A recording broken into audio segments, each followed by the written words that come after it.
Seja muito bem-vindo, seja muito bem-vinda. E hoje a gente vai falar sobre um assunto muito importante que, na verdade, é bem diferente e que pode mudar completamente a sua realidade em relação à sua percepção espiritual, seu entendimento espiritual e também o seu entendimento emocional e a sua atitude quanto à sua vida financeira. Se você veio procurando aqui técnicas financeiras sobre como organizar melhor o seu dinheiro, sobre como lidar com as dívidas, sobre como investir, eu sinto te dizer, mas não é agora que a gente vai falar sobre isso. Na mentoria Tetelestai Financeiro, que inclusive eu vou falar sobre ela mais ao final dessa aula, aí sim a gente vai trabalhar nas três esferas. Vai trabalhar no aspecto técnico, sobre como que você pode fazer uma gestão financeira adequada, como que você pode sair das dívidas, como que você pode investir com propósito, não só pensando no seu próprio umbigo, mas também pensando naquilo que Deus colocar no seu coração. E também, no segunda abordagem, a gente vai trabalhar de forma intensa o emocional, porque dinheiro é emocional. E se você não tem isso claro, e principalmente se você não tem um entendimento que você muitas vezes está amarrado por conta de questões emocionais do seu passado, coisas que seu pai, sua mãe, pessoas importantes na sua vida disseram para você que marcaram, talvez algum trauma, alguma frase, alguma experiência que você teve que foi ruim e que foi marcante, emocionalmente marcante, que faz com que você não faça um bom uso do dinheiro que é colocado na sua vida. Bom, isso daí tem aspecto emocional e dentro da mentoria isso também é tratado. E claro, a abordagem mais importante é em relação ao espiritual e a gente vai tratar bastante sobre isso hoje. Por quê? Porque, não sei se você sabe, nós estamos imersos em uma realidade dupla. Ao mesmo tempo em que a gente está no mundo natural, em que a gente vê, em que a gente toca, em que a gente sente o cheiro, em que a gente experimenta as coisas com o nosso corpo, que ele é feito inclusive para desfrutar, a gente também está imerso em um mundo espiritual. E esse mundo espiritual, ele tem aí entidades, anjos, demônios, o próprio Deus também é espiritual, afinal, Deus é espírito, e nós também somos seres espirituais. Só que assim, o que acontece? Como existe essa trama toda entre o bem, o mal e etc., nós estamos no meio dessa guerra, no meio dessa confusão toda, e na prática, nós temos que estar alinhados com Deus, alinhados com a verdade que vem dele, para que a gente possa, sim, experimentar o melhor dessa terra, para que a gente possa viver o melhor dessa terra. Só que as mentiras que são contadas pelo inimigo, ou as mentiras que são contadas por outras pessoas que pode ter sido influenciado pelo inimigo também, e que vai passando para a gente, e a gente vai acreditando aquilo ali sem uma reflexão adequada, isso pode contaminar o nosso coração, pode contaminar a nossa percepção, os nossos pensamentos, a nossa fala e as nossas atitudes, e, consequentemente, a gente acaba não agindo de forma adequada, e isso extravasa. Em relação ao aspecto financeiro, por exemplo, você faz coisas que você não gostaria de fazer, que você sabe que é errado. Você sabe que é errado, que não deveria fazer aquela coisa. Talvez tenha uma inclinação a estar comprando aquilo que não deveria e depois se arrepende amargamente.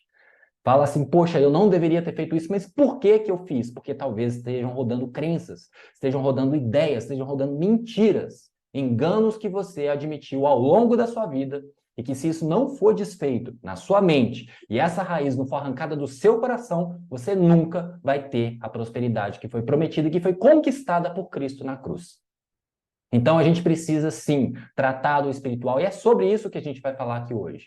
Sobre algumas mentiras que são impactantes e que a gente tem que tomar cuidado. E como que a gente desfaz essas mentiras? Com a verdade. A verdade é a única coisa que vai desfazer toda e qualquer mentira. E quem que é o dono da verdade? O dono da verdade é Deus.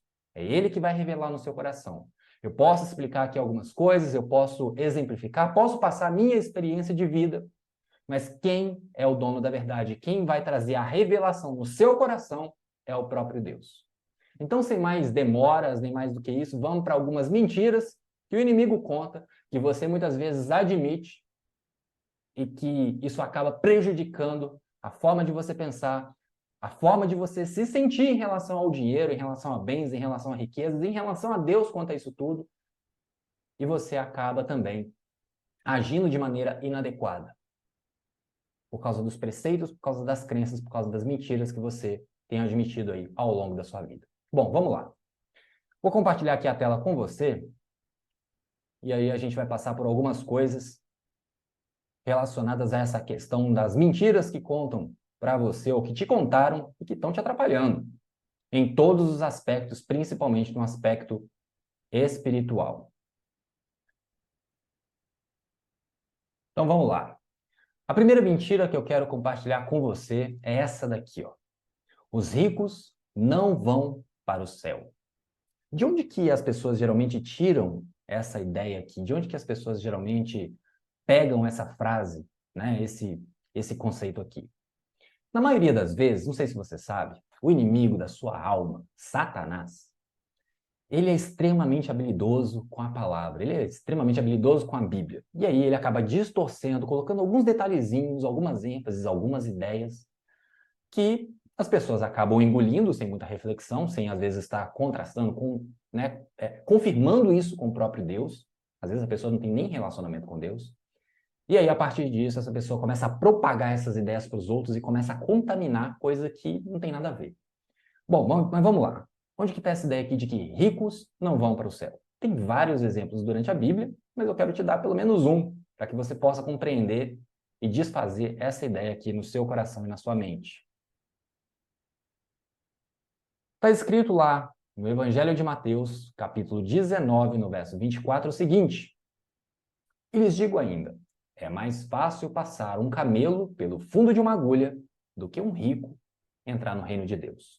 Isso aqui foi Jesus Cristo falando, logo após a passagem em que aconteceu do jovem rico aproximar dele e perguntar como que ele poderia estar entrando no reino de Deus, como que ele poderia ser salvo, enfim, né, aquele contexto que você sabe do jovem rico.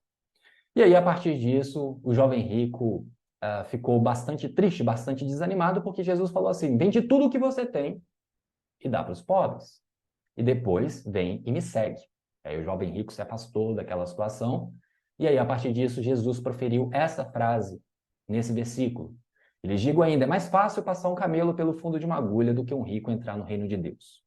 Ou seja, passa-se a impressão com esse versículo isolado, com essa ideia isolada, de que a pessoa, de quem é rico, ainda mais no contexto do jovem rico, não vai entrar no reino dos céus. Então, se você tiver dinheiro, se você tiver riquezas, se você tiver bens, você não vai entrar no reino dos céus.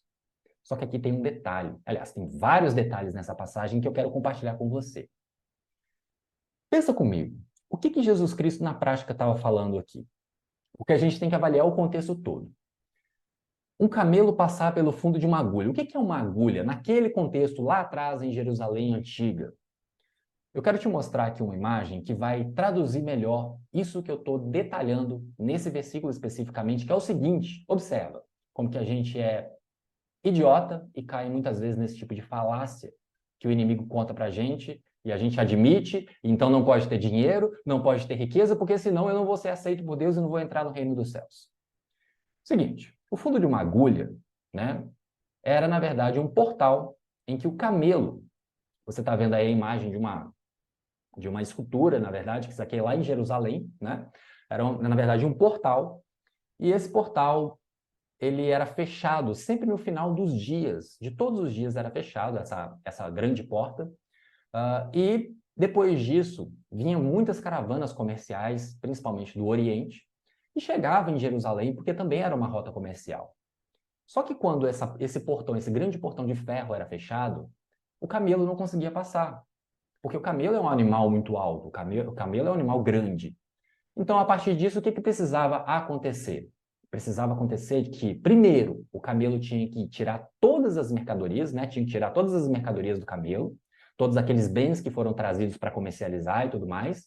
E, em segundo lugar, o camelo tinha que se ajoelhar, como você está vendo aí na imagem, para que ele pudesse passar pelo fundo da agulha, ou seja, por uma portinhola dentro dessa grande porta.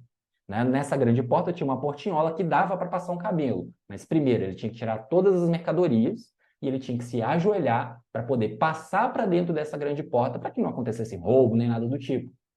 Então, assim, qual que é a simbologia, qual que é o entendimento aí por trás? Primeiro ponto é que todas essas riquezas que o camelo estava tirando de si simboliza justamente que, a partir do momento em que a gente morrer, em que a carcaça, que a carne voltar ao pó, você não vai levar absolutamente nada dessa vida para outra vida, a não ser a sua alma. Então, todas as riquezas que você construir, todas as coisas que você né, produzir, todo o dinheiro que você tiver, todo o carro, toda a viagem, não, nada disso vai ser levado com você.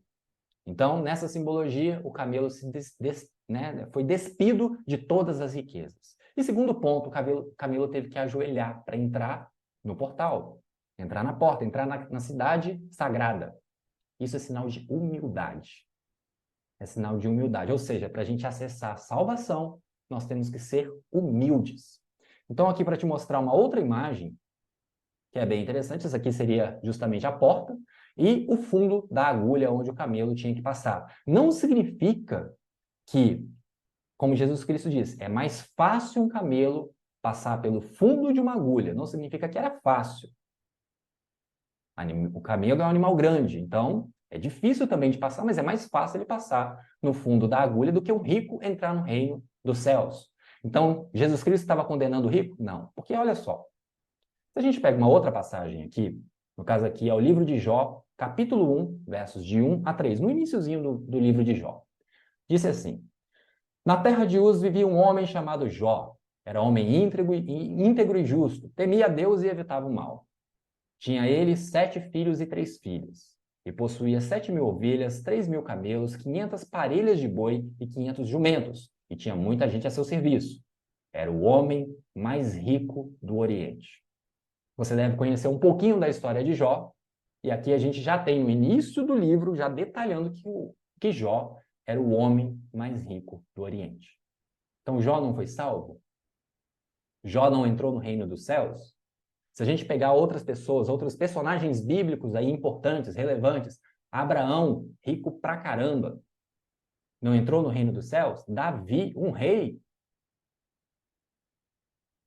José era o segundo homem mais poderoso da terra depois do faraó, no seu tempo. Essas pessoas e várias outras que você pode estar listando. José de Arimateia, no tempo de Jesus, rico também. Essas e várias outras pessoas eram ricas. Ricas de dinheiro, ricas de posse mesmo. Só que, como eu disse, a gente tem que ter o quê? O contexto todo. E nesse contexto todo eu quero trazer para você a continuação da passagem. Que olha só, diz o seguinte: ao ouvirem isso, depois daquela passagem lá de Mateus 19:4, agora a gente está em 19:24, agora está em 19:25 e 26. Ao ouvirem isso, aquilo que Jesus disse, é mais fácil um camelo passar no fundo de uma agulha do que um rico entrar no reino dos céus. Ao ouvirem isso, os discípulos ficaram perplexos e perguntaram: nesse caso, quem pode ser salvo?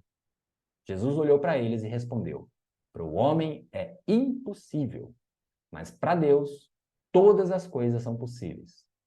Ou seja, apesar da gente estar falando aqui sobre dinheiro, apesar da gente estar falando sobre riqueza, apesar da gente estar falando sobre bens, apesar nessa passagem aqui ter falado sim sobre o jovem rico, no final das contas, o que Jesus Cristo estava falando era sobre o seu coração. Deus não se importa com aquilo que você tem, qual carro que você anda, se você vai de bicicleta para o seu trabalho, se você vai a pé, se você vai de ônibus, qual tipo de comida que você tem na mesa, se você come arroz, feijão e ovo, se você tem um manjar todos os dias. Deus não importa com isso. Ah, significa que ele não se importa a ponto de não querer a minha prosperidade? Não, não é isso. Eu estou falando que ele não se importa com as coisas que você tem ou deixa de ter. O que Deus mais importa é com o seu coração. É com o seu coração. E dentro da mentoria Tetelestai Financeira, a gente trabalha intensamente essas coisas. A parte espiritual, sim, ela é trabalhada de uma maneira muito intensa. Por quê? Nós precisamos compreender em qual realidade de fato que a gente está. Misturar coisas da velha aliança com nova aliança não funciona. Não funciona. E eu explico lá também o porquê que não funciona. Ok? Então, assim, o ponto mais importante aqui é: para o homem é impossível ser salvo. Não adianta fazer todas as coisas certinhas. Tanto que o próprio Deus teve que vir, encarnou em Jesus, e para isso ele teve que morrer, para que nós pudéssemos ter acesso à salvação. Para o homem é impossível ser salvo, mas para Deus todas as coisas são possíveis. Todas as coisas são possíveis. Então, nesse contexto todo aqui, a gente está falando de salvação. Então, sim, os ricos também vão para o céu. Os pobres também vão para o céu. Não é a quantidade de dinheiro que você tem ou deixa de ter que faz com que você vá ou não vá para o céu. É o estado do seu coração, é a sua humildade e o reconhecimento, e principalmente o arrependimento, que vai te conduzir para a eternidade junto com Deus. Ok? Vamos para a segunda mentira. Segunda mentira. é o seguinte. Deixa eu compartilhar aqui a tela novamente com você.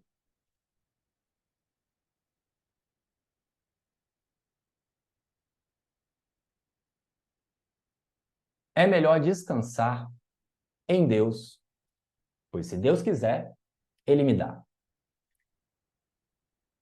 De onde que vem essa ideia aqui de que é melhor eu descansar, ou seja, é melhor eu colocar as minhas mãozinhas atrás da minha cabeça, olhar para o céu, e por conta da fé, por conta do que eu acredito, por conta de Jesus Cristo, Deus, se Deus quiser, Ele vai me dar.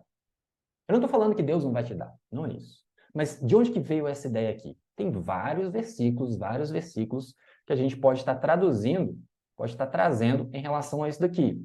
Mas eu quero trazer um aqui para você ter uma noção um pouco mais clara. Aquele que habita no esconderijo do Altíssimo, à sombra do Onipotente descansará. Salmos, capítulo 91, verso 2. Verso 1. O que acontece? Na maioria das vezes, as pessoas elas acreditam que, por elas entenderem quem é Jesus, ou acreditarem em Deus e simplesmente isso tudo já está resolvido, ela não precisa fazer absolutamente nada, porque Deus vai dar absolutamente tudo para ela. E de fato pode acontecer. Eu, particularmente, tive uma experiência muito forte, principalmente no ano de 2020, no ano da pandemia, e que eu quero, inclusive, compartilhar com você. Muitas vezes, a gente precisa fazer alguma coisa. Vamos detalhar uma coisa aqui primeiro. O que é essa ideia de descansar? Descansar não é você ficar à toa. Descansar não é um convite para preguiça. Descansar significa confiar em Deus. Então, enquanto você trabalha, enquanto você faz as suas coisas, enquanto você vive a sua vida, do jeito que você quiser, inclusive, que é Deus que vai te tratar, não sou eu que vou te tratar, não é o seu líder religioso que vai te tratar, não. Deus é que vai te tratar na sua vida do jeito que Ele quiser. E você tem que ter essa sensibilidade, por isso a intimidade, de estar próximo dele para escutar, para perceber, para mudar a sua rota caso alguma coisa esteja inadequada.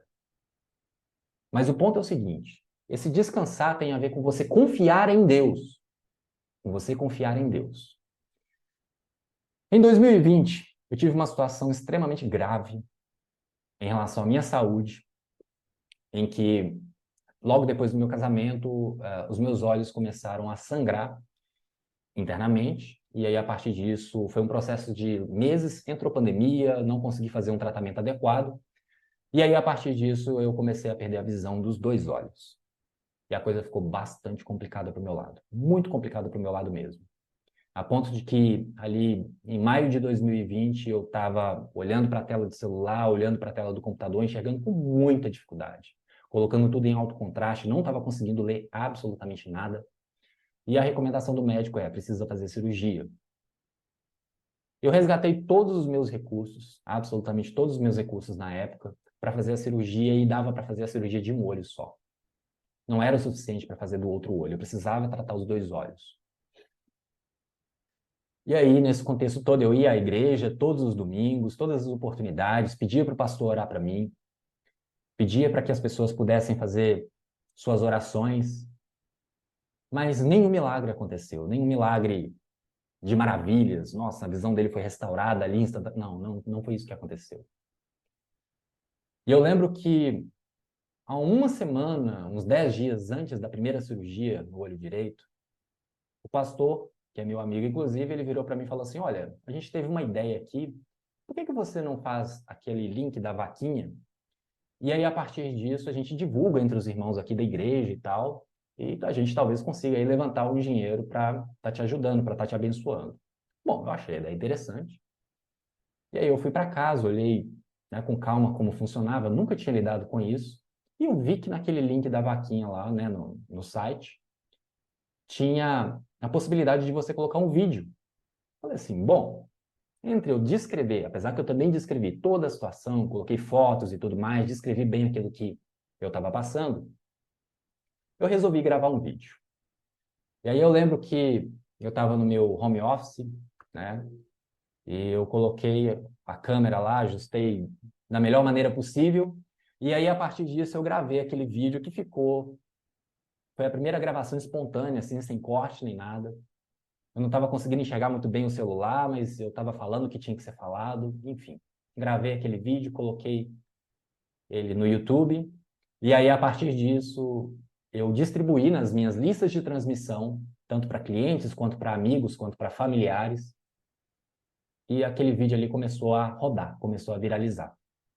E isso era uma sexta-feira à noite, era uma sexta-feira à noite. A minha primeira cirurgia estava marcada para a próxima quarta-feira, então um prazo muito curto. Já tinha desaplicado tudo, todos os recursos já estavam líquidos e disponíveis para estar pagando por essa primeira cirurgia.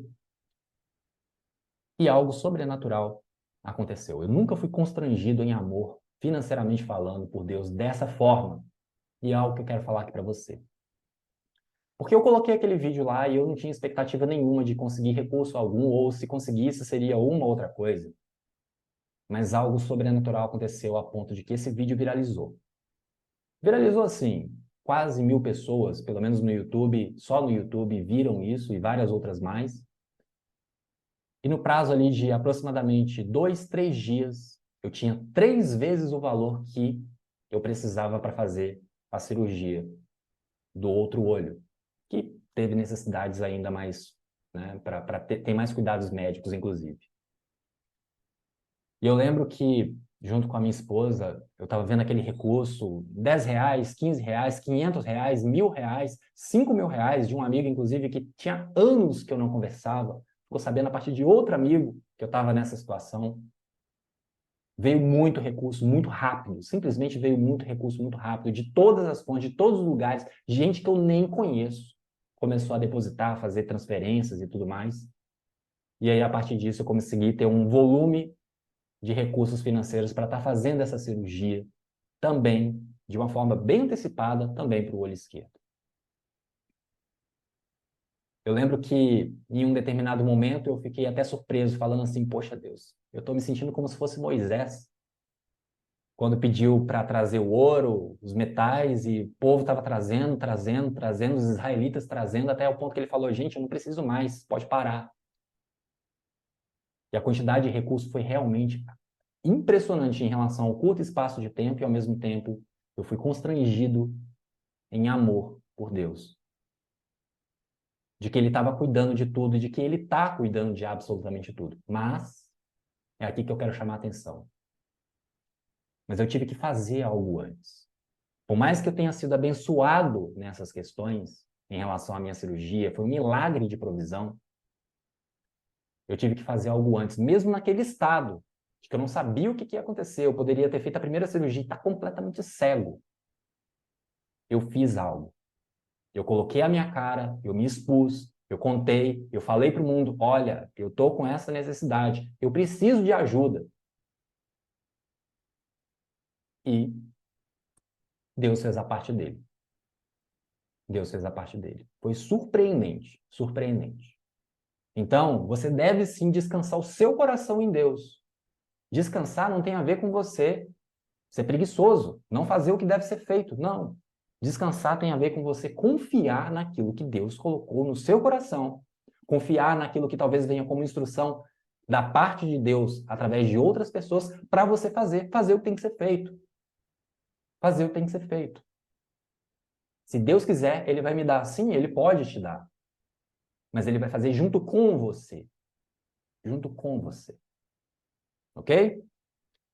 Vamos aqui então para outra possível mentira que pode estar rondando aí na sua cabeça. Inclusive, me conta aí nos comentários se essas duas mentiras que eu acabei de falar, primeiro lá, ricos não vão para o reino dos céus.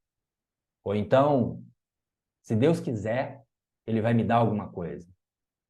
Qual dessas duas mentiras, a princípio, podem estar rondando aí no seu coração ou na sua cabeça e que podem estar te impedindo de acessar, de exercer a prosperidade financeira também que Deus já te deu? Bom, vamos lá. Terceira mentira.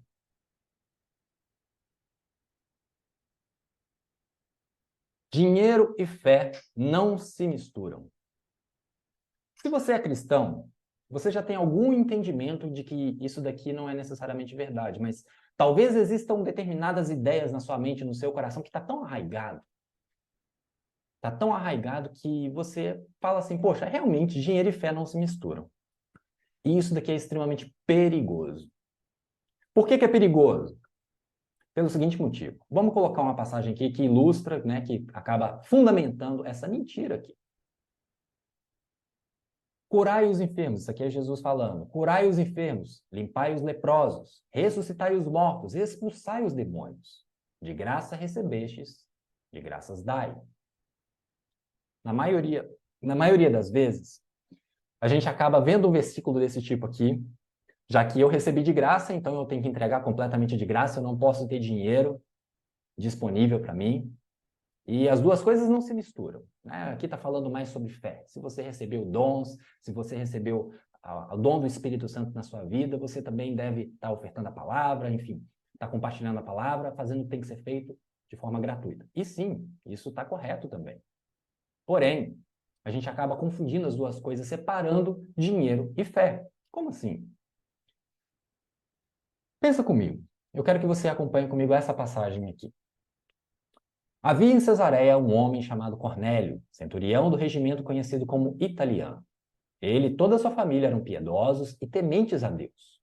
Dava muitas esmolas ao povo e orava continuamente a Deus. Certo dia, por volta das 3 horas da tarde, ele teve uma visão. Viu claramente um anjo de Deus que se aproximava dele e dizia: Cornélio. Atemorizado, Cornélio olhou para ele e perguntou: Que é, Senhor? O anjo respondeu: Suas orações e esmolas subiram como oferta memorial diante de Deus. Não sei se você sabe, antes disso daqui, a gente tem um contexto em que Pedro estava em uma espécie de um telhado e Deus também, a partir de uma visão, trouxe para ele um véu em que lá tinham todos os animais impuros e mostrou esse véu para ele 3 vezes. E basicamente o contexto, Deus falou assim: mata e come. E aí Pedro falou assim: não, Senhor, eu nunca comi, nem vou comer nada absolutamente impuro nessa vida. E aí Deus mostrou de novo: mata e come. E Pedro, mais uma vez, falou que não faria aquilo. E Deus mostrou pela 3ª vez: mata e come. E depois disso, vieram lá soldados, centuriões, que a mando de Cornélio tinham chamado Pedro. E Pedro foi. E aí, nesse sentido também, quando Pedro chegou lá, na casa de Cornélio, aconteceu algo que foi inesperado. Lá na sua primeira pregação, assim que o Espírito Santo desceu, Pedro tinha relatado que primeiro deve-se, como uma instrução, primeiro deve-se batizar para depois receber o Espírito Santo. Só que aqui aconteceu um negócio diferente. Primeiro que a família de Cornélio e o próprio Cornélio foram os primeiros gentios, depois da ascensão de Jesus Cristo, a serem batizados com o Espírito Santo. E nesse caso aqui, era um tratamento tremendo em termos de religiosidade para o próprio Pedro, e exemplo para a gente também. Porque primeiro veio o Espírito Santo sobre Cornélio e sua família, e depois batizaram nas águas. Ou seja, aquela ordem, aquele direcionamento que Pedro tinha colocado, aquilo ali era coisa da cabeça dele, porque Deus faz do jeito que ele quiser. Isso aqui é confortante e ao mesmo tempo revelador. Confortante e revelador. Porque Deus batiza quem ele quiser. O Espírito Santo vem sobre aqueles que creem, que confessam que Jesus é o seu Senhor e único Salvador. E aí, a partir disso, acontece sim o batismo do Espírito Santo. Mas nesse caso aqui, que é o que eu quero enfatizar? É que as orações de Cornélio, junto com as esmolas, ou seja, junto com o dinheiro, subiu como oferta memorial diante de Deus. Ou seja, subiu na percepção de Deus aquilo que Cornélio estava fazendo, em termos de orações, com coração grato, com coração arrependido, pois ele era temente a Deus, era piedoso junto com sua família, mas também Cornélio era rico, fazia uma boa administração dos seus recursos, e a partir disso ele conseguia dar esmolas, ajudar as outras pessoas. Ou seja, nesse caso aqui, a gente tem o entendimento de que Cornélio fazia uma boa gestão dos seus recursos. Não é porque você talvez receba pouco dinheiro que você não deve ajudar os outros. Muito pelo contrário. Quem é fiel no pouco também vai ser fiel no muito. Então, se você tem pouco hoje, seja porque você ainda está construindo ou porque as oportunidades ainda estão amadurecendo, se você é fiel no pouco, quando você tiver mais possibilidades, você vai ajudar mais pessoas. E quão bom é ajudar outras pessoas. quão bom é ajudar as outras pessoas. E aí eu quero trazer um outro ponto aqui para você, que é o seguinte, isso é fundamental. Dinheiro e fé não se misturam. Como assim? Bom, eu quero te trazer um outro versículo aqui para a gente quebrar essa crença, quebrar essa mentira, destruir essa mentira na sua mente e no seu coração. Arrancar essa erva daninha que talvez esteja aí por anos a fio e que esteja te atrapalhando a acessar toda a prosperidade que Deus já tem para você. Já está reservado, já está disponível para você. É o seguinte, olha só. Primeira carta aos Coríntios, capítulo 10, verso 31, diz assim: quer comais, quer bebais, ou façais qualquer outra coisa, quer comprais, quer vendais, quer administrais, quer doais, quer fazer qualquer coisa, faça tudo para a glória de Deus. Se você é cristão, tudo que você faz na sua vida é para a glória de Deus. Consequentemente, você, como um ser espiritual, toma ações espirituais. Por mais que nós estejamos em um mundo natural, tudo que você faz é espiritual. E tudo é para a glória de Deus.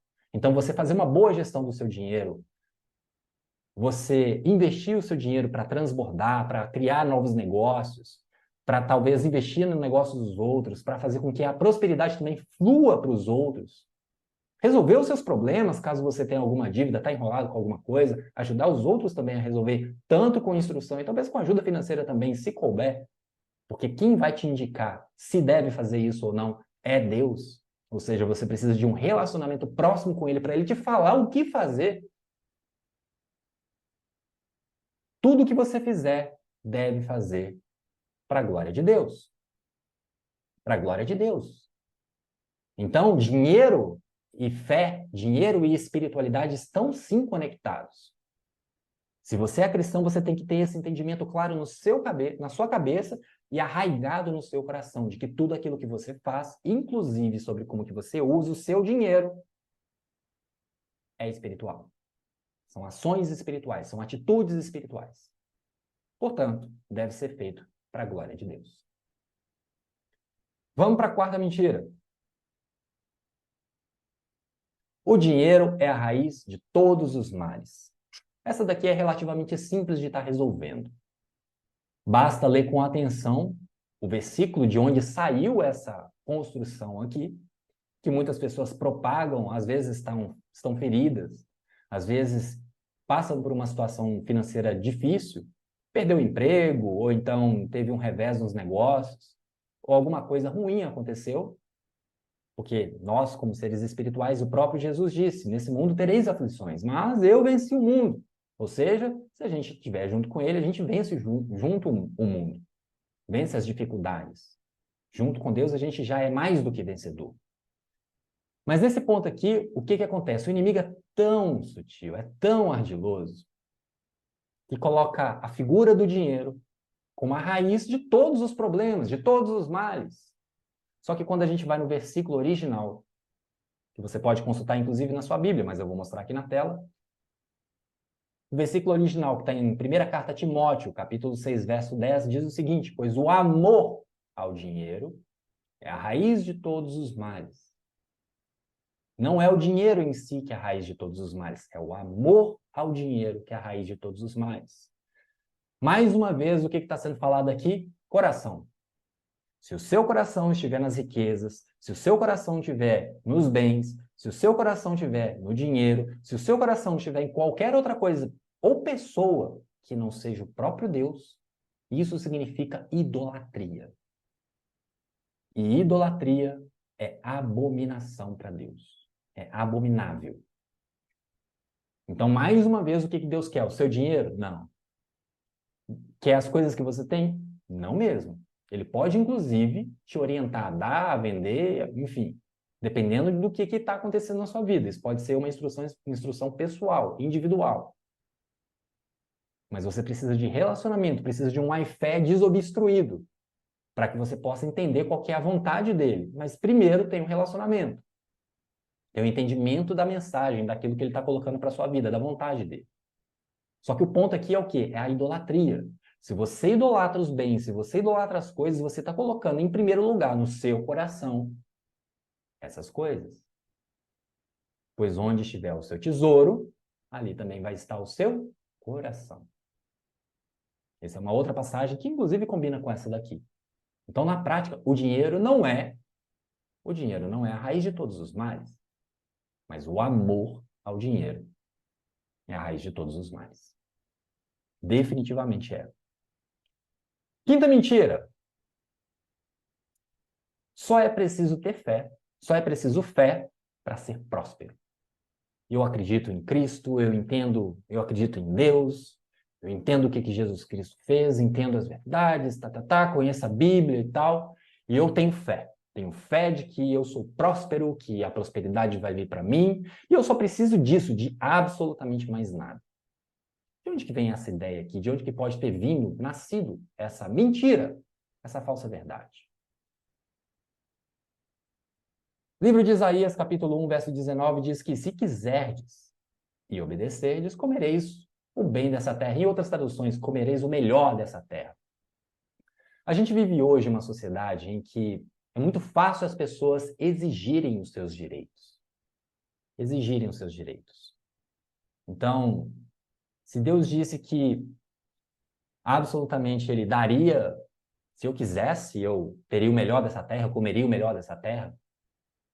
Então eu exijo de Deus a prosperidade que Ele já prometeu, que Ele já conquistou na cruz, e eu só preciso acreditar, eu só preciso ter fé de que isso vai acontecer na minha vida. Só que o mesmo versículo que eu acabei de apresentar, se quiserdes e obedecerdes, comereis o bem dessa terra, ou o melhor dessa terra, tem uma condicional. E essa condicional é a partícula se. Se você quiser e se você obedecer. Obedecer o quê?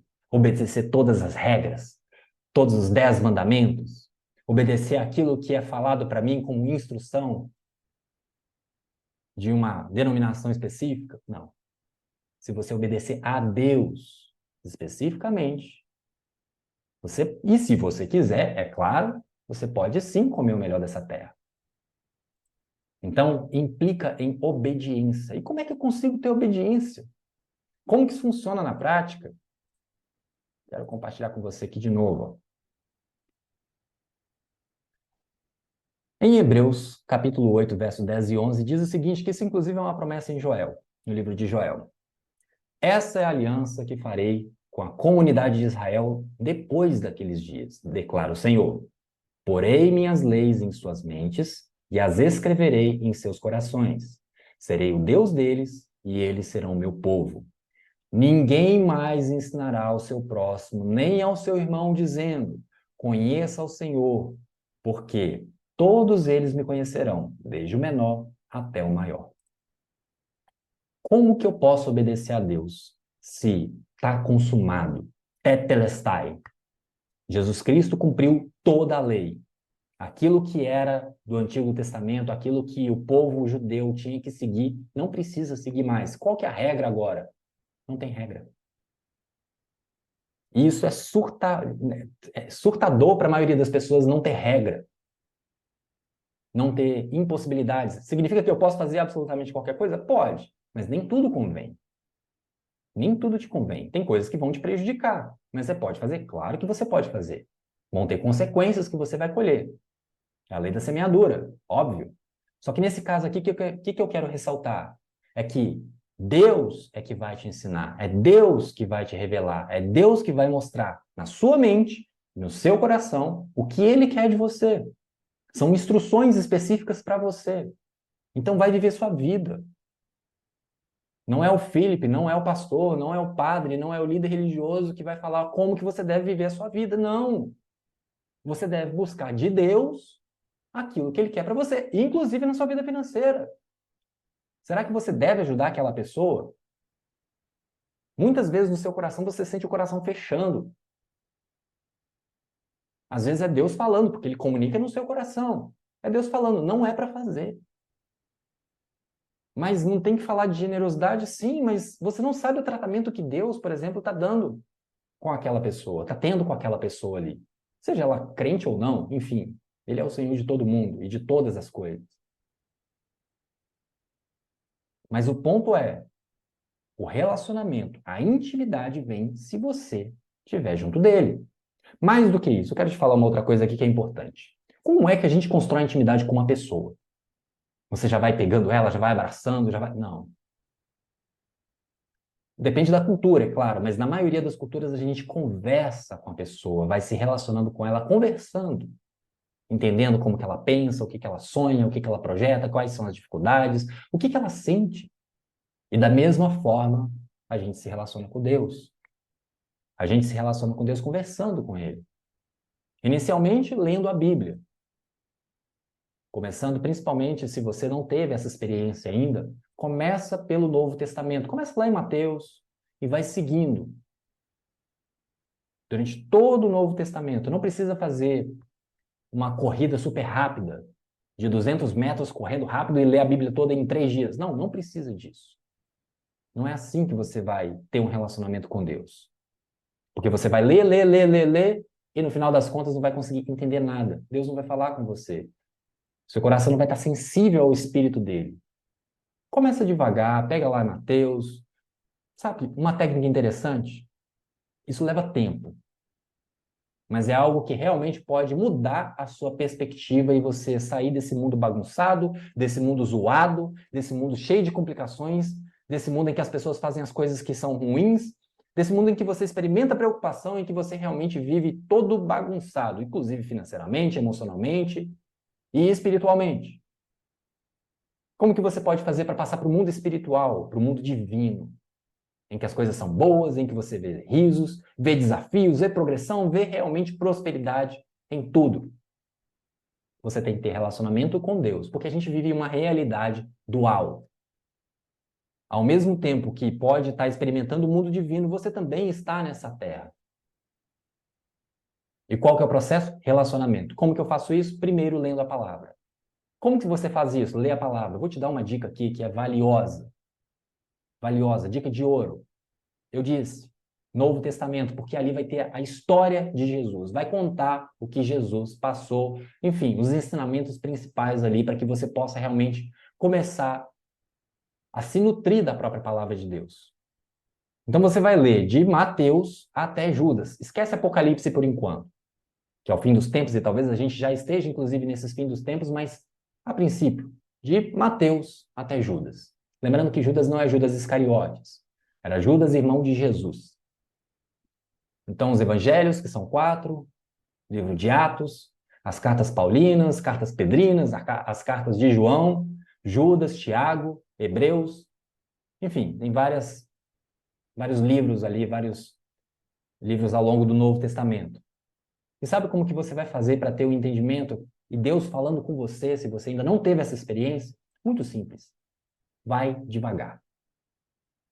Ah, devagar para eu poder entender? Não, vai devagar.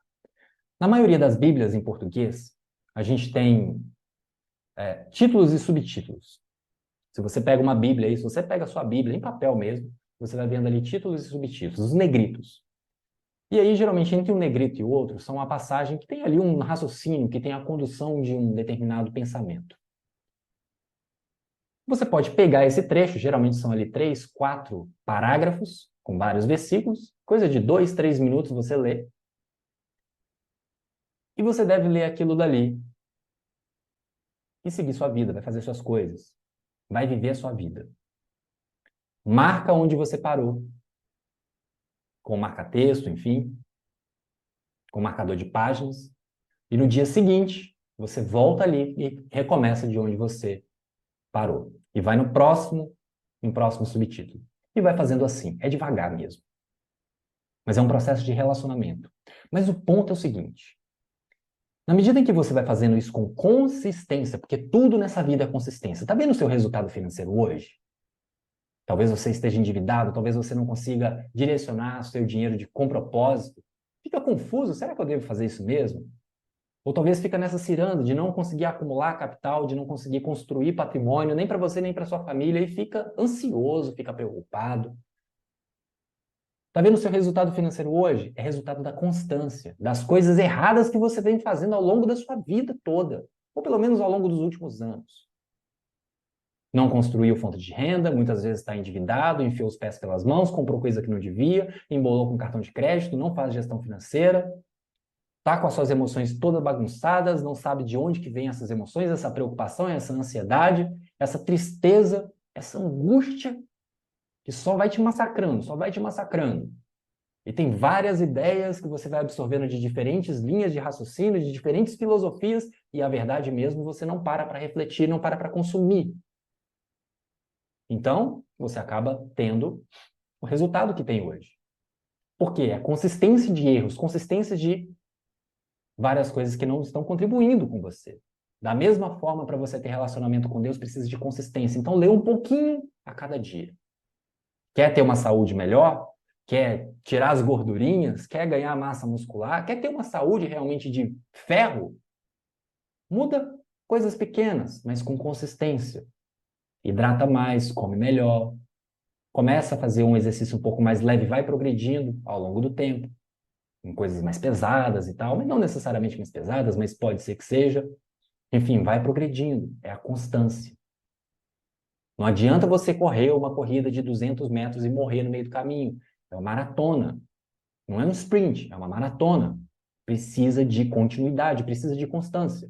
E da mesma forma o relacionamento com Deus. Então você vai lendo aquilo dali, parágrafo não, de trecho por trecho, para que você pode ali construir um raciocínio. E o mais bacana é o seguinte, em algum momento, aquelas palavras ali vão começar a conversar com você. Deus vai começar a conversar com você. Não é o seu esposo, a sua esposa, o pastor, o professor, eu, não. Ninguém vai falar com você. É o próprio Deus, a partir da palavra dele, que vai começar a conversar com a sua vida. Vai começar a conversar com a sua vida. Ah, mas se eu não entendi determinada passagem, determinada coisa, não tem problema, não tem problema. Continua fazendo esse processo dia após dia. Se você não entendeu, é porque aquela mensagem não é para você. Não perde tempo com aquilo ali agora. Não se aprofunda, não vai no hebraico, não vai no grego, não vai no original, não precisa. Só continua. A vida é para frente, não é para trás. Só continua. E Deus vai começar a falar com você. E a promessa dele vai começar a ser cumprida, de que ninguém vai ensinar o seu próximo, nem ao seu irmão, mas ele mesmo, pessoalmente, através do seu Espírito Santo, vai colocar as leis dele na sua mente e vai escrever também no seu coração. E eu não estou falando lei, as leis judaicas, não. Eu estou falando das leis que ele já colocou com liberdade no seu coração. Coisas que podem ser, inclusive, especificamente para você e para mais ninguém.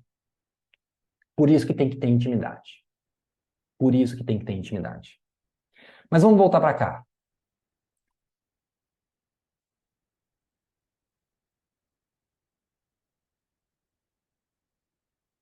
E aí entra um ponto muito importante também, que é o seguinte: o que o homem semear, isso também ele vai colher. Isso é um princípio. Isso é um princípio. A gente estava falando agora há pouco sobre finanças, estava falando sobre um relacionamento com Deus, estava falando sobre saúde. Isso vale para absolutamente qualquer coisa, para relacionamento com seres humanos também. Para o divino, com os humanos, com você mesmo. Se você não semeia, vou falar de financeiro aqui, se você não reserva parte daquilo que você tem conquistado, tem produzido para investir, para poupar, para realizar algum projeto seu, você nunca vai conquistar absolutamente nada, por mais que você ganhe rios de dinheiro. Você pode ganhar, produzir 100 mil reais por mês, mas se você estiver gastando 110 mil, você sempre vai ser um quebrado. Você sempre vai ser uma pessoa pobre financeiramente. E provavelmente pobre emocionalmente também. Porque uma coisa está muito conectada com a outra. Pobre financeiramente, pobre emocionalmente, pobre espiritualmente, porque não segue os princípios, não segue aquilo que Deus já determinou e já falou que funciona. Deus dá a semente ao semeador. Mas o semeador tem que semear. E quando a gente semeia, vem mais sementes, a gente parte, a gente come, parte, a gente continua semeando. Então, sim, envolve uma boa administração financeira. Envolve uma boa administração financeira. Próxima mentira. Essa daqui é polêmica. 10% do meu salário é de Deus. 90% é meu. Eu vou passar aqui um versículo que dentro da mentoria Tetelestai Financeiro, A gente detalha isso de uma maneira muito mais profunda. Vou abrir aqui para você, que é Malaquias 3:10, em que a gente fala sobre dízimo. E gera muita confusão, gera muita repercussão por conta das diferentes visões e interpretações teológicas. Mas quando você compreende, principalmente, de como que a nova aliança foi sendo construída e o que Jesus Cristo já conquistou e já liberou para você, você consegue, inclusive, se libertar de determinadas amarras emocionais, de determinadas coisas que são instruções e que talvez tenha aí um peso muito profundo de religiosidade. Vamos lá. Nessa passagem de Malaquias 3:10, diz assim: tragam o dízimo todo ao depósito do templo, para que haja alimento em minha casa. Ponham-me à prova, diz o Senhor dos Exércitos, e vejam se eu não vou abrir as portas dos céus e derramar sobre vocês tantas bênçãos que nem terão onde guardá-las. Muitas vezes essas pessoas pegam aqui, poxa, então eu tenho que pagar o dízimo, eu tenho que entregar o dízimo na igreja, os 10%. E o restante é meu. Se eu fizer isso daqui, tá pago, estou abençoado, estou resolvido e a coisa flui. Porque eu resolvi o meu compromisso ali com Deus. Não é assim? Então, assim, isso já é um ponto extremamente polêmico. Porque depois da nova aliança, as coisas mudaram em relação a isso daqui. Já vou te dar um spoiler, que a gente trata disso dentro da mentoria de uma maneira muito profunda. Que talvez vai bater de frente com alguns conceitos, com a sua própria religiosidade que talvez tenha no seu coração. Durante todo o Novo Testamento, não existe a menção obrigatória de dízimo, existe a menção de oferta. Quando Cristo falou sobre dízimo, ele estava dando porrada nos fariseus em relação à religiosidade. Mas isso é assunto para dentro da mentoria, porque senão a gente vai ter que expandir aqui em relação a outros assuntos, outros aspectos. Mas é uma coisa que a gente precisa trabalhar. Olha só, da mesma forma, isso aqui em Lucas 14:33, da mesma forma, qualquer de vocês que não renunciar a tudo que possui, não pode ser o meu discípulo. O que Jesus está falando aqui? Que se você não renunciar, e aí a pessoa fala assim, poxa, então eu tenho que dispor de absolutamente tudo. Eu não posso ter dinheiro comigo, eu não posso ter riquezas, eu não posso ter bens. Não, foi isso que ele disse. Ele disse que se você não renunciar, ou qualquer ideia aqui, se você não dispor de tudo aquilo que você possui, não pode ser o meu discípulo. Lembra, Deus não está interessado no seu dinheiro. Deus está interessado no seu coração. Então, você, na prática, não é dono do dinheiro. Você é mordomo. Você é mordomo. Afinal, como está em Colossenses, tudo foi criado por ele e para ele. Você é mordomo daquilo que ele dispõe em relação aos recursos nas suas mãos. Se você for um bom mordomo, fazendo aquilo que ele te orienta, e também usufruindo, porque afinal de contas, o mordomo é quem? É a pessoa que governa uma casa, governa absolutamente tudo. Nesse caso, o mordomo financeiro é aquele que governa sobre suas finanças, governa sobre o dinheiro. Você pode usufruir daquilo que o dinheiro pode proporcionar? Claro que pode. Pode e deve. Mas também sob instrução e sob direção do Espírito Santo, fazer e obedecer aquilo que Deus está mandando você fazer. Quantas vezes, por exemplo, talvez você já não tenha tido a experiência de que você sentiu no coração de ajudar uma pessoa e você não fez? Porque talvez tivesse falta na sua casa, ou que talvez, poxa, vai ficar contado ali e a insegurança bateu, mas lá no fundo do seu coração, você sabia que você deveria ter feito e ajudado aquela pessoa. Você não foi um bom mordomo, ou então, como um bom mordomo, você não fez a gestão adequada dos seus recursos, não prestou conta com Deus. Você não é dono do dinheiro. Você não é dono da prata e do ouro. Ele é dono da prata e do ouro. Você faz a gestão dos recursos que ele coloca nas suas mãos. Quanto mais habilidoso você se torna, mais recursos ele vai dispor para você. Para quê? Para que você possa utilizar para sua vida, para você viver uma vida espetacular e tudo mais? Pode ser também. Você pode desfrutar do recurso que ele colocar na sua mão. Mas muito provavelmente o recurso em excesso, transbordante que ele colocar na sua vida, vai ser para afetar a vida dos outros através da sua vida. Nunca termina em você. Nunca termina em você. Sempre vai além, sempre vai para os outros. Então, aquela ideia de que 10% é de Deus, 90% é meu, não, 100% é dele. Só que você, como mordomo, pode utilizar, inclusive, dos 100% e também deve pedir orientação, deve pedir direcionamento dele sobre como que pode estar ajudando os outros. E você já deve ter escutado histórias, inclusive, de que pessoas pegaram 100% daquilo que receberam ou que tinham disponível e deram para as outras pessoas. E depois acabaram recebendo, inclusive, muito mais. É uma promessa? Não, mas é uma direção do Espírito. E a direção do Espírito vem com relacionamento. Mais uma vez. Relacionamento genuíno e profundo e íntimo com Deus. Não tem outra chave. Essa é a principal chave. Relacionamento com o Deus vivo. Relacionamento com Jesus. Inclusive para a sua vida financeira. Então, na mentoria Tetelestai Financeiro, a gente vai ter uma abordagem tríplice. E aqui eu quero te passar uma condição muito interessante, que se você realmente quer destravar a sua vida financeira, se você realmente quer destravar o seu emocional relacionado ao seu financeiro, porque tem muitas marcas, tem muitos nós, tem muitas amarras no seu emocional que te impedem de exercer a plena prosperidade. Por mais que você entenda na sua cabeça, tenha os princípios claros, se a semente não for plantada no seu cérebro, na sua cabeça, na sua mente, não descer para o seu coração, para o seu emocional, não vai funcionar. As certezas espirituais não podem ser somente uma certeza mental. Precisa também ter uma certeza corporal, uma certeza emocional, uma certeza somática em você. Então, no Tetelestai, na mentoria Tetelestai Financeiro, tratamos de uma mentoria, eu vou ser o seu mentor, e aí, a partir disso, a gente vai ter todo um processo em que eu vou te conduzir para sair do ponto A e te apontar ou te levar até o ponto B, para que você possa caminhar, para que você possa se desenvolver nessas três esferas. E o que vai ser trabalhado ao longo dessa mentoria? Você vai receber um curso base, vou abrir aqui rapidinho. Nesse curso base, a gente vai tratar aqui sobre a verdadeira mordomia cristã, a verdadeira mordomia financeira cristã, fator mamon. Fator mamon é uma questão espiritual pesada em relação à questão de demônio, você tem que sondar isso dentro de você mesmo.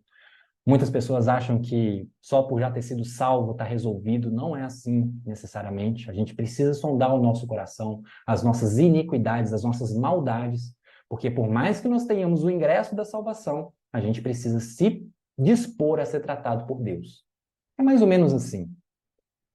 Pensa que o seu coração, que o seu mundo emocional principalmente, e também o seu mundo mental, a grande batalha na sua alma, pensa que sua alma é como se fosse um jardim. E esse jardim, ele está fechado. E se um jardim fica fechado por muito tempo, é natural que venham ervas daninhas. E essas ervas daninhas começam a espalhar por todo o jardim, sufocar as plantas, sufocar as flores, sufocar a beleza desse jardim. Quando você aceita Jesus, quando você aceita Ele como seu único e suficiente Salvador, você abre o jardim e fala assim, vem, me trata. E aí vem um jardineiro, que é o próprio Deus vivo, que chega nessas ervas daninhas que você não consegue mexer. E por que você não consegue mexer? Porque são ervas daninhas venenosas. Somente o jardineiro, com luvas especiais, com instrumentos especiais, pode ir limpando, tirando essas ervas daninhas do seu jardim, que são as iniquidades, são as maldades que tem na sua percepção, que tem no seu coração, que tem na sua mente, que tem no seu emocional, que acaba transbordando no seu comportamento. Também em relação ao seu dinheiro. Só que você tem que deixar o jardineiro trabalhar, e constantemente. Então, nesse aspecto aqui, nessa segunda parte do fator mamon, a gente vai trabalhar muito sobre essas questões espirituais.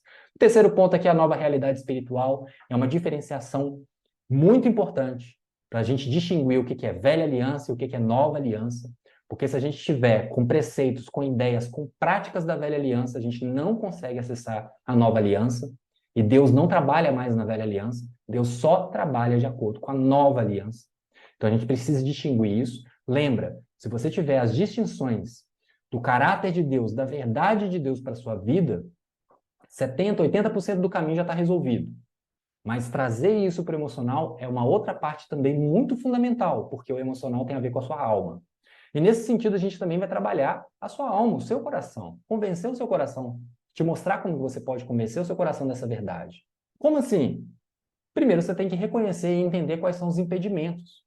Porque tem algumas coisas que estão tão condicionadas ao longo de décadas, ao longo de muito tempo, que você não consegue saber ou você não consegue fazer diferente. Por quê? Tem coisa arraigada lá no seu passado, com seu pai, com sua mãe, tem emoções que foram cristalizadas, que precisam ser revistas, tem preceitos que precisam ser revistos. Tem coisa que você determinou que você nem lembra que você determinou, que você reage dessa forma com o seu dinheiro, seja gastando muito, seja fechando a mão, seja tomando riscos irracionais, seja trabalhando muito intensamente. O workaholismo, por exemplo, seja dominando, tentando dominar o outro com dinheiro, ou então sendo extremamente dependente, ou se você tem um cônjuge, você é infiel, você é adúltero financeiramente falando com o seu cônjuge. Compra as coisas e não fala, toma decisões financeiras e não fala. Enfim, tem várias questões que precisam ser identificadas. E pasme, talvez você esteja falando agora, eu não tenho nada disso. Tem sim. Todo ser humano tem. A partir de uma metodologia exclusiva, eu trouxe isso daqui e coloquei na mentoria Tetelestai Financeiro. Também a gente vai ter técnicas de terapia financeira para tratar isso. Não adianta identificar. A gente também precisa saber como que eu posso estar arrancando isso do meu coração, como que isso pode estar sendo desfeito emocionalmente, como que eu posso estar tratando a minha alma, tirando isso do meu emocional, ressignificando essas ideias, ressignificando essas coisas que estão me atrapalhando financeiramente e emocionalmente. Conduzindo também as suas finanças com sabedoria divina, os princípios, os preceitos, a gente vai tratar aqui também sobre dízimo, né? E você vai ter a oportunidade de ter a reprise dos encontros anteriores. Tem muitas pérolas escondidas, tem muitas coisas que foram aprendidas com outros mentorados que também já passaram por essa mentoria. Junto com isso, você vai ter presentes. E quais são esses presentes?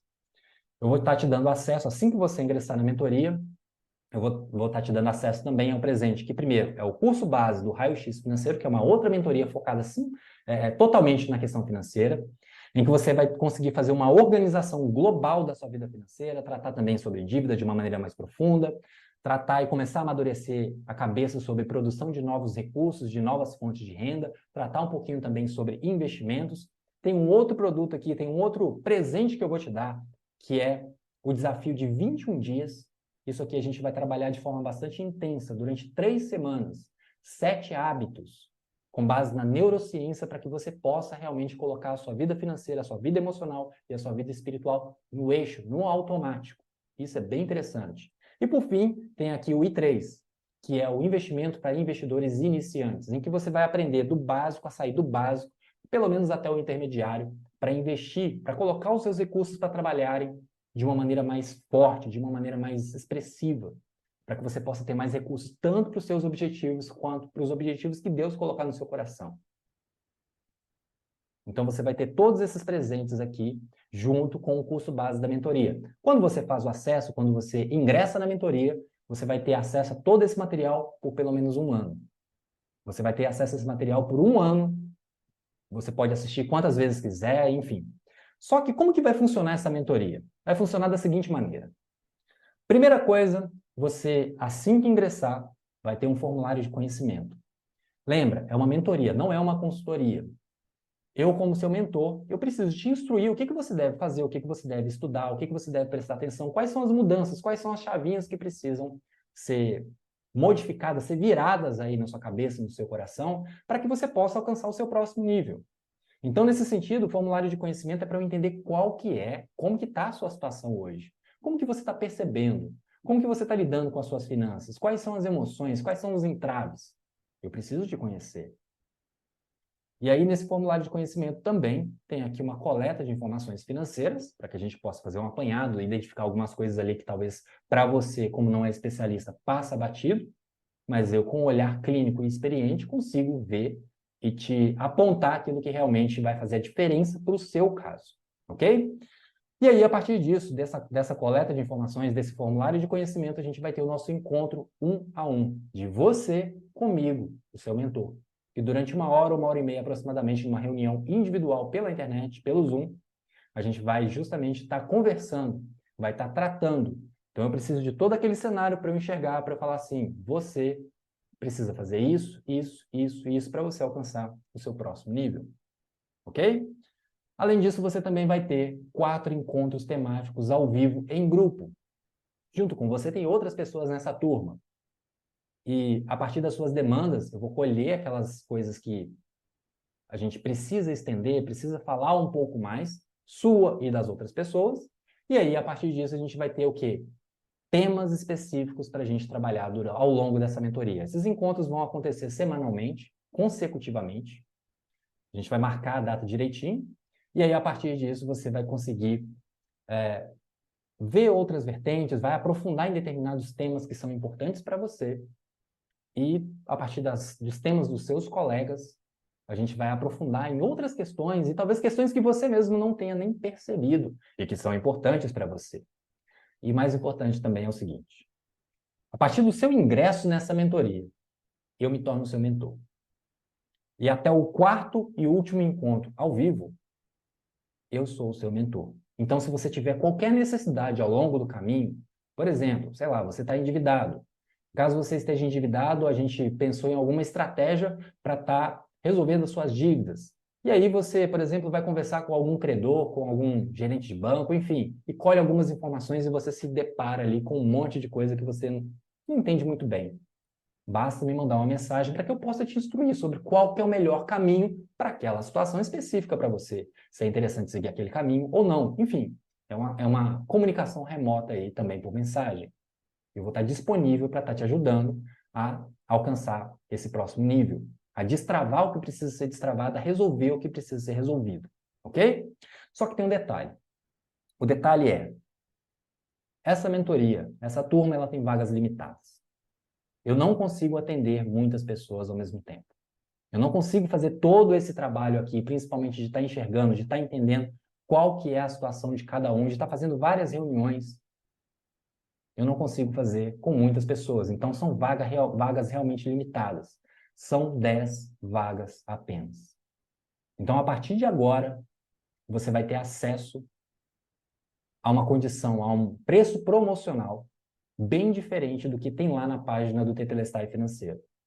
Aqui dentro do grupo, você vai acessar o link que vai ser colocado aqui em uma mensagem do grupo e você vai ter acesso a uma promoção exclusiva, em que você vai acessar a mentoria com isso tudo aqui que eu estou falando. E se Deus colocar no meu coração mais coisas, eu faço também, não tem problema, como já aconteceu em outras turmas. Você vai acessar pelo preço de R$ 2.497. 2.497. Lá na página, a mentoria está 4, se eu não me engano, 4.997, mas agora você vai ter 50% de desconto. Até domingo, você tem essa possibilidade de estar acessando essa mentoria, o Tetelestai Financeiro, com todo esse pacote em relação às questões financeiras, em relação às questões emocionais, em relação às questões espirituais, com todos esses presentes, com todo esse acesso direto a mim, com todo esse processo de mentoria, pelo preço promocional de 2.497, de 2.497, que pode também ser parcelado em 12 vezes no seu cartão de crédito. Então, acessa o link agora, ou então me chama no WhatsApp, chama a equipe, manda um direct, para que a gente possa conversar, para que você realmente possa ingressar nessa mentoria, transformar a sua mente, transformar o seu coração, transformar o seu bolso e, mais importante nisso tudo, ter o acesso direto ao trono, o entendimento, a clareza, um relacionamento mais íntimo com Deus, também sobre esse assunto relacionado a finanças. Ok? Bom, é o seguinte. Na próxima aula, na aula de amanhã, a gente vai tratar algumas coisas muito importantes e que, na prática, a gente falou aqui sobre mentiras. Tem outras mentiras que a gente trabalha também dentro da mentoria, tem outras ideias, tem outras coisas que, né, a gente precisa aprofundar. Mas na prática, na aula de amanhã, eu vou te passar como que você pode identificar em você mesmo se você está vivendo a sua vida financeira de acordo com aquilo que Cristo já disponibilizou para você, ou se você não está vivendo. Então a gente vai tratar justamente sobre essas questões, como que você pode estar identificando se você está vivendo uma vida financeira genuína, de acordo com os valores cristãos, de acordo com os valores que Deus está passando para você. Ok? Eu quero terminar essa aula aqui fazendo uma oração breve, para que Deus possa estar colocando no seu coração aquilo que ele tem para colocar. E que, se você entender no seu coração que é para você ingressar nessa mentoria, que o Espírito Santo agora possa tocar no seu coração de uma maneira inconfundível e possa me usar como um simples instrumento para transformar, te ajudar a transformar a sua vida. Pai, eu oro para que nesse momento, essas pessoas que estão assistindo a essa aula, possam ter o entendimento de que nós precisamos ter o alinhamento com o Senhor em relação às verdades, o nosso espírito, que era morto, e que, ao entendermos a nossa necessidade de arrepender, de nos conectarmos ao Senhor, nós somos vivificados pelo seu Espírito Santo. E o seu Espírito Santo é quem nos ensina a viver essa vida, a viver a vida nessa terra, apesar de sermos peregrinos, apesar de não sermos daqui, nós estamos aqui com missão, como uma missão especial que o Senhor deu para a gente. E que talvez ainda alguns não saibam, mas com relacionamento íntimo, com proximidade, com profundidade com o Senhor, isso vai ficando cada vez mais claro, vai sendo cada vez mais tranquilo de entender a sua vontade, porque o Senhor vai comunicando de uma maneira mais fácil, mais facilitada com a gente. Não que a vida seja fácil, porque nesse mundo nós teremos aflições, o Senhor mesmo disse isso. Mas a vida pode ser muito mais facilitada ao seu lado. Percebendo o ambiente espiritual, o ambiente divino e vivendo isso, essa realidade dual, natural e espiritual, divina ao mesmo tempo. Então, Pai, que o nosso espírito receba a sua verdade. Que o nosso espírito receba a sua verdade e que se alinhe, para que o nosso espírito comunique a nossa alma, direcione a nossa alma aquilo que o Senhor já direcionou para a gente. Para que a nossa alma tenha a capacidade, tenha o poder de ser tratada pelo Senhor, porque no final das contas é ela que precisa ser tratada. A guerra está na alma. É ela que governa as nossas vontades, é ela que governa os nossos pensamentos, os nossos sentimentos, as nossas decisões. Todas as energias embaixo da terra são governadas por nossa alma. E ela também governa o nosso corpo. O nosso corpo é o nosso escravo. E o corpo foi feito para desfrutar de tudo aquilo que o Senhor já liberou para a gente, inclusive na vida financeira, para que nós possamos desfrutar de tudo que há de melhor nessa terra, mas com direcionamento, com propósito, com a clareza, com relacionamento íntimo e perfeito, alcançado, conquistado a preço de sangue divino pelo Senhor Jesus Cristo na cruz. Que o Senhor possa tocar o coração das pessoas, dessas pessoas que estão escutando isso, que estão escutando essa aula, escutando tudo isso que eu falei, sobre as mentiras, sobre as falsas verdades e sobre tudo aquilo que elas também vão aprender ao longo dessa mentoria, vão destravar ao longo dessa mentoria e que vão descobrir ou redescobrir um relacionamento também profundo com o Senhor. Que o Senhor possa tocar o coração dela e colocar a ousadia para ela dar o próximo passo e cair de cabeça, entrar dentro dessa mentoria que vai transformar a vida dela para sempre. Não sou eu que vou fazer isso. Mais uma vez, eu só sou um instrumento nas suas mãos. É o Senhor quem vai conduzir. Talvez usando as minhas palavras, mas principalmente usando as suas palavras diretamente no coração delas, através da vida delas, através da experiência prática, com o entendimento correto de como que nós devemos usar o nosso dinheiro, como que devemos nos sentir em relação a dinheiro, bens e riquezas, com o direcionamento, com a instrução correta que vem exclusivamente do alto, que vem exclusivamente do seu trono. Bom, então amanhã a gente vai ter mais uma aula aí para que você possa descobrir quais são, né, se você está realmente vivendo uma vida financeira genuinamente cristã, descobrindo aí realmente se você tem usado o seu dinheiro da forma como Cristo já determinou que você deveria usar ou que gostaria que você estivesse utilizando. Aqui, nessa mentoria, a gente não se despede com tchau ou até logo. A gente se despede com aquilo que Cristo exclamou na cruz, porque tudo já está consumado. Então a gente se despede com Tetelestai.